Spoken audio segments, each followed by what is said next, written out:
તો આજે આપણે જોવાનું છે પાસ થવાના પંચામૃતમાં ચેપ્ટર નંબર 8. તો ચેપ્ટર નંબર 8 એટલે કે ઘન પદાર્થના યાંત્રિક ગુણધર્મો. તો ઘન પદાર્થના યાંત્રિક ગુણધર્મમાં આપણે જોવાના છીએ મોસ્ટ આઈમ્પી ક્વેશ્ચન્સ. તો શરૂઆત કરીએ. આપણા પહેલા પ્રશ્ન પ્રતિબળ વિકૃતિ વક્ર. તો આ ટોપિક છે મોસ્ટ આઈમ્પી કહી શકાય.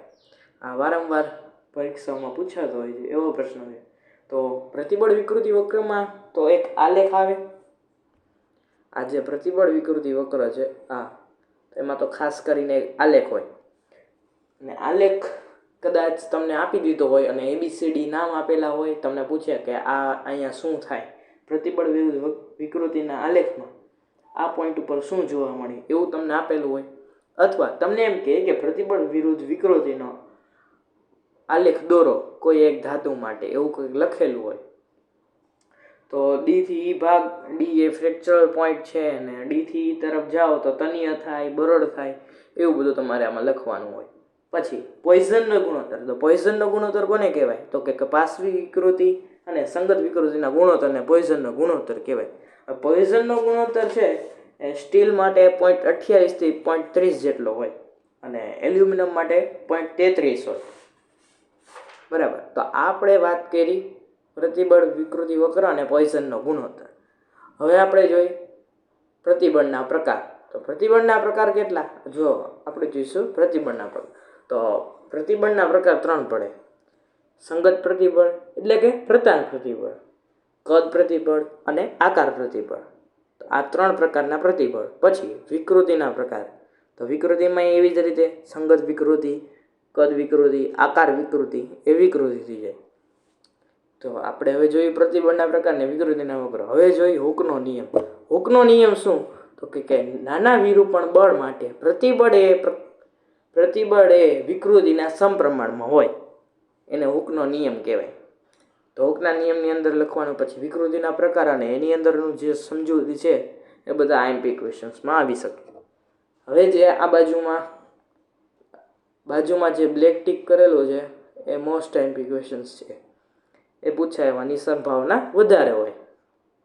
પછી આ જે YBG લખેલું છે, આ જે YBG એનો અર્થ થાય યંગ મોડ્યુલસ, બલ્ક મોડ્યુલસ અને સ્થિતિસ્થાપકતા અંક.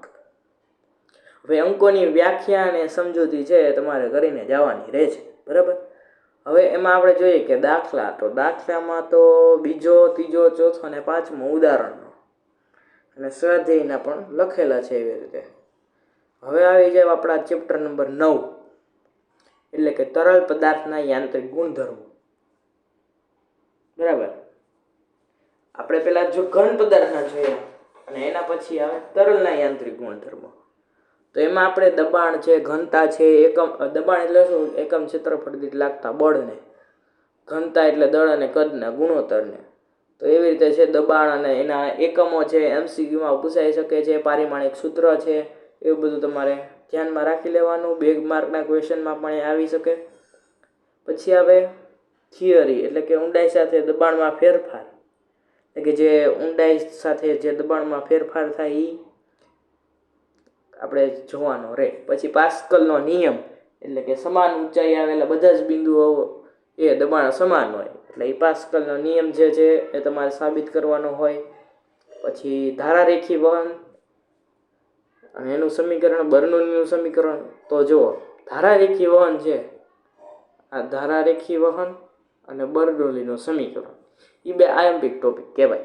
પછી ધારારેખી વહનમાં જે છે ઓલું તમે જોયું હોય કે 2 છિદ્ર હોય, તો 2 છિદ્ર એ તેનો ઝડપ અલગ અલગ હોય, દબાણ અલગ અલગ હોય, એવી રીતે હોય. તો એ સાતત્ય સમીકરણ પણ છે, A1 V1 બરાબર A2 V2, જે એમાં તમારે સાબિત કરવાનું હોય. પછી બર્નોલીના સમીકરણમાં તમારે આખું બર્નોલીનું જે ઓલું મોટું સમીકરણ છે ને, P1 plus ρgh plus half ρv1 square equal to P2 plus ρgh2 plus half ρv2 square છે, એ તમારે સાબિત કરવાનું હોય છે કે આના બરાબર આ, ડાબા બરાબર જબા થાય. પછી આવે શ્યાનતા. શ્યાનતા એટલે શું? તો શ્યાનતાની વ્યાખ્યા લખવાની રહે. પછી શ્યાનતાનું જે સૂત્ર છે ઈટા બરાબર FL upon AV વાળું, એ સૂત્ર તમારે જોવાનું હોય, લખવાનું હોય મૂળ.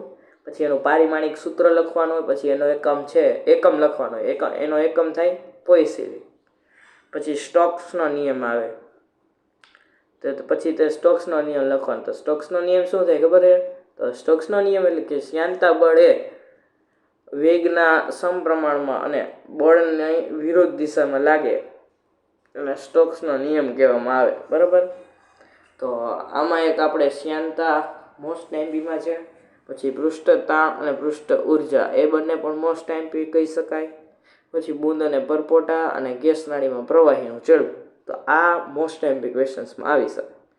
પૃષ્ઠ તાણ ને પૃષ્ઠ ઉર્જા, તો જે દબાણ તફાવત રચાય છે એ સૂત્ર સાબિત કરવાનું. પૃષ્ઠ તાણ અને પૃષ્ઠ ઉર્જાની વ્યાખ્યા લખવાની. એવી રીતે આખું ક્વેશ્ચન બની જાય. તો એનો જે દબાણ તફાવત છે PA - PO = 2S/R થાય. પછી જો પરપોટા માટે જોઈએ, બૂંદ અને પરપોટાની વાત થાય છે, તો બૂંદ માટે જોઈએ તો PA - PO = 2S/R અને પરપોટા માટે PA - PO = 4S/R, કારણ કે પરપોટાને બે સપાટી હોય.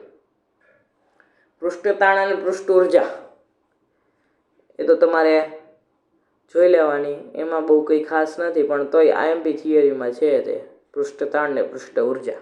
બરાબર. પછી કેસ નળીમાં પ્રવાહીનું ચડવું એટલે કે H બરાબર જે ઓલું સૂત્ર હતું sec θ વાળું, એ તમારે સાબિત કરવાનું હોય છે. પછી આવી જાવ એના દાખલામાં. તો દાખલામાં ઉદાહરણ 2, 4, 5, 6, 7, 8, 10 જે નંબર છે સ્વાધ્યાયમાં પણ એવી રીતે. તો આ આપણે IMP જોયું 2 ચેપ્ટરનું. બરાબર.